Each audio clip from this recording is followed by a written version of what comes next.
जय माता दी। अभी हम क्या करेंगे कि अभी हमारे जो वेजिटेबल्स हैं अभी वो लग रहे हैं। फरवरी का मंथ चल रहा है और फरवरी में अगर हम वेजिटेबल्स ग्रो कर लेते हैं, उनके सीड ग्रो कर लेते हैं, तो हमें काफ़ी मात्रा में उनमें अपने गार्डन में ढेर सारी वेजिटेबल्स भी मिलती हैं और साथ में उनके जो हमारे प्लांट रहते हैं वो देखिए काफ़ी हेल्दी हमारे प्लांट भी रहते हैं। जैसे कि हमारा धनिया है या फिर कोई भी हमारी जो वेजिटेबल्स है, जो हमारी छोटी पौधे, अगर हम उनकी मिट्टी अच्छे से तैयार कर कर उन्हें ग्रो करते हैं तो उनकी काफ़ी फास्ट ग्रोथ होती है। और हमारे इन छोटे प्लांट्स, जो हमारे छोटे छोटे प्लांट्स हैं, अगर इन्हें हम अच्छी मिट्टी देंगे तो ये हमें फिर ढेर सारे हमें फ्रूट्स भी देंगे। इसलिए इनकी ग्रोथ बहुत ज़्यादा ज़रूरी है और अगर इनकी ग्रोथ अच्छी होगी तभी हमें मार्च में इनमें से वेजिटेबल्स खाने के लिए भी मिल जाएंगी। तो अगर आपको भी अपने गार्डन में अगर कोई भी वेजिटेबल्स ग्रो करनी है और उनकी नई पौधा आपकी तैयार हो गई है या कोई नई पौधा तैयार करने वाले हैं, तो आप इस तरह से अगर इनकी मिट्टी बनाते हैं तो आपको बहुत अच्छा रिजल्ट भी आता है। साथ में आपके जो प्लांट ग्रोथ होगी उनकी वो बहुत फास्ट होगी। तो चलिए हम आपको कुछ ऐसी तरह से मिट्टी बनाना बताएंगे जिस वजह से आपके जो वेजिटेबल्स हैं काफ़ी हेल्दी रहेंगे। और आप देखिए कितने हेल्दी हमारे प्लांट हैं। और ये ब्रोकली का प्लांट है और काफ़ी हेल्दी इसकी मिट्टी बनाई है, जिस वजह से जो भी इसमें फ्रूट बनेगा वो काफ़ी हेल्दी बनेगा।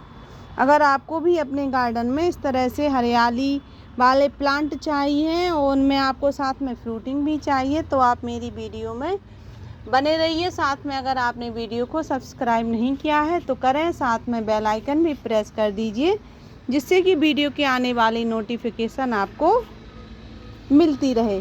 तो चलिए आपको हम बताते हैं कि हम अपने गार्डन में मिट्टी तैयार कैसे करेंगे।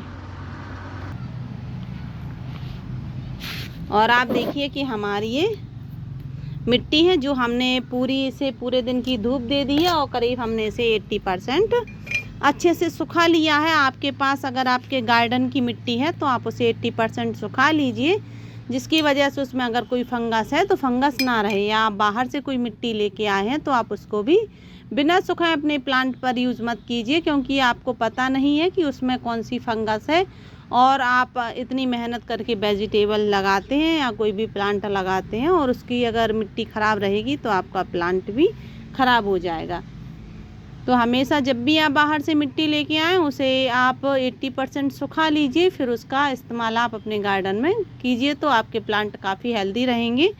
और अगर आपके पास अगर चिकनी मिट्टी है तो फिर आपको क्या करना है कि इसमें आपको 20% रेत या कोकोपीट या फिर जो भूसा रहता है भूसा या फिर मूंगफली का जो छिलका रहता है उसका यूज आप कर सकते हैं 20%, जिसकी वजह से आपकी मिट्टी बिल्कुल सॉफ्ट हो जाएगी। अगर गार्डन सॉइल है तो फिर आप गार्डन सॉइल में जो चीज़ें हम ऐड कर रहे हैं वो सब ऐड कर लीजिए तो आपको रिज़ल्ट बहुत अच्छा मिलेगा। पर अगर आपकी किचन चिकनी मिट्टी है तो फिर आप उसमें हम जो सामान आपको मिलाकर बता रहे हैं वो तो सब मिलाना ही है, पर साथ में आपको उसमें कुछ हल्की मिट्टी करने के लिए उसमें रेत कोकोपीट वगैरह इनका इस्तेमाल ज़रूर कीजिए।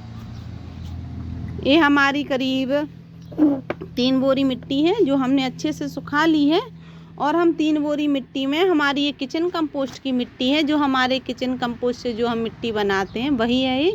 और कुछ हमने अपने प्लांट्स खाली किए थे, जैसे कि आप देख सकते हैं कि हमारे कुछ पॉट्स खाली भी हैं तो उन्हीं सभी पॉट्स को भी खाली किया है इसमें।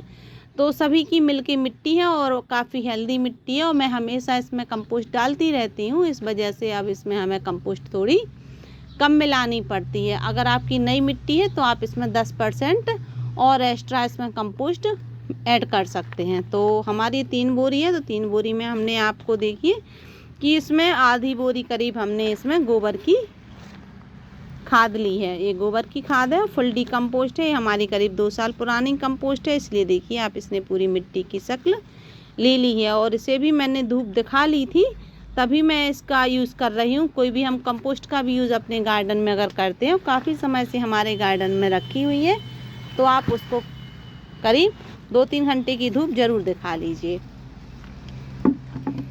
तो मैंने इसमें गोबर की जो कंपोस्ट थी वो हमने इसमें मिलाई है 30%। अगर आप नई मिट्टी बना रहे हैं तो फिर आप उसमें आप 50% कंपोस्ट का यूज ज़रूर कीजिए, जिसकी वजह से आपके काफ़ी प्लांट हेल्दी रहेंगे।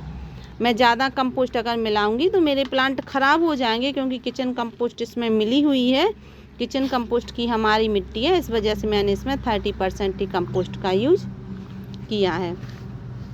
अब हमें उसमें हमारी 3 बोरी मिट्टी करीब है, तो आप देखिए कि मैंने इसमें 3 मुट्ठी जो नीम खली है इसका यूज किया है। नीम खली का यूज बिल्कुल ज़रूर करना चाहिए आपको, अगर आपके पास नीम खली है तो, क्योंकि ये हमारे प्लांट्स की जो रूट्स हैं उसे बीमारियों से बचाती है और हमारे प्लांट को भी हेल्दी रखती है।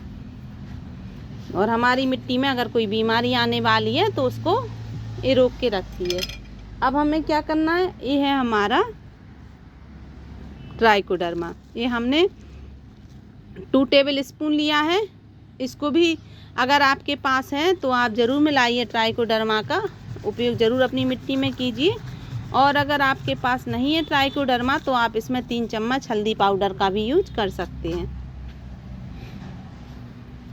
अब हमें इसमें हमने मिलाई है ये मस्टर्ड केक, सरसों की खली। ये हमारी 3 मुट्ठी है, 3 बोरी में मैं 3 मुट्ठी का यूज़ करूँगी, जिसकी वजह से इसमें काफ़ी मात्रा में पोटास रहता है और हमारे जो इसमें हमारे वेजिटेबल की उम्र कम रहती है। करीब 4 महीने की ही हमारी वेजिटेबल्स रहती हैं, 4 महीने से लेकर 6 महीने तक। उसके बाद उनमें फ्रूटिंग कम हो जाती है, प्लांट ख़राब हो जाता है। तो वो हमें 4 या 6 महीने के बीच में ही ढेर सारी फ्रूटिंग दे जाते हैं और उनकी फ्रूट साइज़ बड़ी भी हो और हेल्दी भी हमारे प्लांट रहें। इस वजह से हमें इतनी सारी अगर चीज़ें हम अपने प्लांट पर मिलाते हैं तो हमारा प्लांट काफ़ी हेल्दी भी रहता है। तो हमने इसमें मस्टर्ड केक का यूज़ किया है और ये 3 मुट्ठी है, और हमने 1 मुट्ठी इसमें चूने का जो हमारा चूना है उसको भी मिलाया है। उसके मिलाने से क्या होगा कि चूने से हमारे जो प्लांट हैं, हमारे प्लांट की जो स्टेम है वो मजबूत हो जाएंगी। और हमारे प्लांट को अगर कैल्शियम की कमी है तो हमारे प्लांट को कैल्शियम की कमी नहीं रहेगी, क्योंकि अगर हमारे प्लांट को कैल्शियम की कमी अगर बनी रहेगी तो हमारा प्लांट ख़राब हो जाएगा। या उसकी स्टेम है कि अगर उसकी मजबूत नहीं होंगी स्टेम तो उसकी स्टेम झुकेंगी और वो टूट जाएंगी अपने आप। लेकिन अगर उनकी स्टेम मजबूत है तो फिर हमारा प्लांट अच्छे से ग्रो होता रहेगा और उसको कोई फ़र्क नहीं पड़ेगा कि तेज़ हवा चल रही है या क्या। और हमारी जो गोबर की खाद है वो तो हमारे प्लांट के लिए अच्छी है ही, क्योंकि हमारे प्लांट की ये हरा रखता है हमारे प्लांट को, साथ में हमारे प्लांट की हेल्थ अच्छी रखता है, हमारे मिट्टी को अच्छा रखता है और इसमें ज़्यादा फ्लावरिंग फ्रूटिंग ज़्यादा देता है और हमारी मिट्टी को भी अच्छा रखता है और साथ में जो भी फ्रूट बनते हैं उनको भी हेल्दी रखता है। इस वजह से हमें गोबर की खाद का यूज़ ज़रूर करना चाहिए। अगर आपके पास किचन कंपोस्ट ज़्यादा मात्रा में है तो फिर आप कम मात्रा में गोबर की खाद का यूज कर सकते हैं। फिर आपको क्या करना है, इस तरह से इसको पूरा आप मिला लीजिए अच्छे से, कि ये जितना भी आपने मटेरियल इसमें मिलाया है तो ये सब अच्छे से मिल जाए। और जब भी हम इसमें कोई भी प्लांट ग्रो करें, अब हमें कुछ सावधानी रखनी है। सावधानी क्या रखनी है कि जैसे कि हमने ये सब मटेरियल मिलाकर रख लिया है और अगर हमें कोई भी प्लांट अभी इसमें, जैसे कि हमारी आधी मिट्टी का यूज हो चुका है और आधी मिट्टी हमारी बची है, तो हम इस आधी मिट्टी को हम रख सकते हैं अपने यहाँ घर में किसी बोरी में भरकर या किसी डिब्बे में भरकर रख लीजिए आप। और जब भी आपको प्लांट ग्रो करना हो तो आप तुरंत इसका यूज कर सकते हैं। लेकिन अगर आपने मिट्टी ज़्यादा सुखा ली है तो इसमें थोड़ा पानी स्प्रिंकल कर दीजिए, जिसकी वजह से इसमें नमी बनी रहे और इसमें जो हमारे मित्र जीव हैं वो इसके पूरे ख़त्म ना हो और ये एक्टिवेट बने रहें कि हमारी मिट्टी को ये अच्छा करते रहें। इसलिए हमारी मिट्टी में थोड़ी सी नमी होना चाहिए, करीब 20%। अगर आपके प्लांट में कोई भी मिट्टी में कोई बीमारी थी, इस वजह से आपने सुखाया है, तो फिर उसे आपको 100% सुखाना पड़ेगा। और 100% सुखाने के बाद फिर आप उसमें थोड़ा सा पानी, जब आप इसमें खाद मिट्टी बनाएंगे, जब पूरी 100% आपकी सूख जाएगी तो फिर उसमें आप थोड़ा सा पानी छिड़क दीजिए और फिर कंपोस्ट वगैरह मिलाकर उसे रेस्ट के लिए 8 दिन के लिए रख दीजिए। तो फिर जो हमारे मित्र जीव होंगे तुरंत इस मिट्टी में फिर से बनने लगेंगे और फिर हमारी मिट्टी बहुत अच्छी हो जाएगी।